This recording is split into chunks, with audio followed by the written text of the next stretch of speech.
Баршаларыңызға ассалаумағалейкум.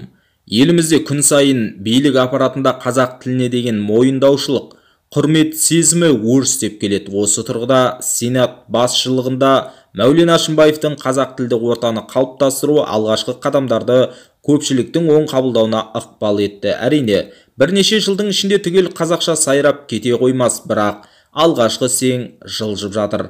Әшімбаевтың мінезін халықтың қарапайым жігіті деп қабылдауға болады. Ешқандай олигарх не болмаса байшыкештерден емес, көп жыл бойына шенеунік болып тәртіппен өмір сүрген адам екені байқалып тұр.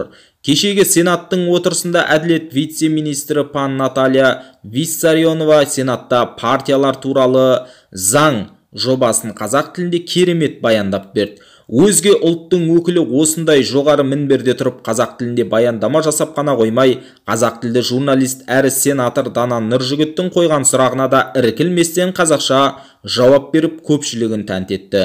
Бұл әрине елге екінші тілге, үшінші сол жерде отырған байырғы халық қазаққа деген құрмет. Осындай кезде өзіміздің кейбір қазақ депутаттары қазақша жартып сөйлемек тұрмақ, қойылған сұрақты түсінбей кібіртіктеп тұрғанын көргенде ішің ашиды. Осындай өзге ұлттар қазақ тілінде сайрап жатқанын көргенде намысың келеді. Айналайындар-ау, ниет болса қазақ тілін үйренуге болады ғой. Өзге ұлт өкілдері тіпті американдықтар да 5-6 жылға жұмысқа келгенде де үйреніп шығып жатыр ғой. Соншалықты қиын дейтіндей Қытайдың иероглифтері емес қой. Бәрін қоя берш. Бұл сенің өз ана тілің ғой, қалайша өз тіліңде сөйлемеуге болады. Саған орыс тілін неге білмейсің деп кінәламайды ғой. Сен орысқа, не өзбекке, не болмаса американдық халыққа емес, қазаққа қызмет етіп жатырсың ғой. Қалайша өз тіліңді сыйламай тұрып халыққа қызмет етпексің. Осы тұрғыда Сенат пен мәжіліс бұл процесті тоқтатпау керек. Жай-жайдан қазақ тіліне толық көшуді кезең-кезеңмен жүзеге асырып, барлық іс-қағаздар, сөйлеу, баяндама жасау, сұрақ қоюға дейін қазақ тілінде жасалуы тиіс. Сонда ғана сіздердің қызметкерлеріңіз де осыны көріп естерін жият. Қазақша сөйлеп кетпесе де қазақ тіліне мұрнын шүйіріп қарауды қоятын болады.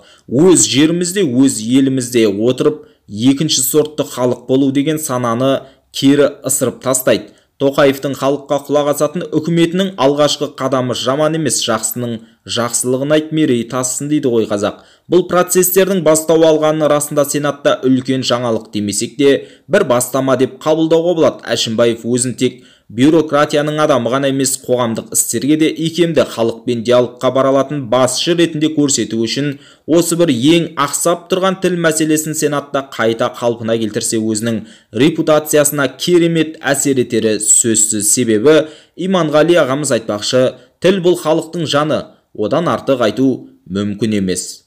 Айтар ойыңыз бен пікіріңіз болса төмендегі комментарий бөліміне өтіп қалдырыңыз. Каналға жазылып қолдау білдіруді ұмытпаңыз.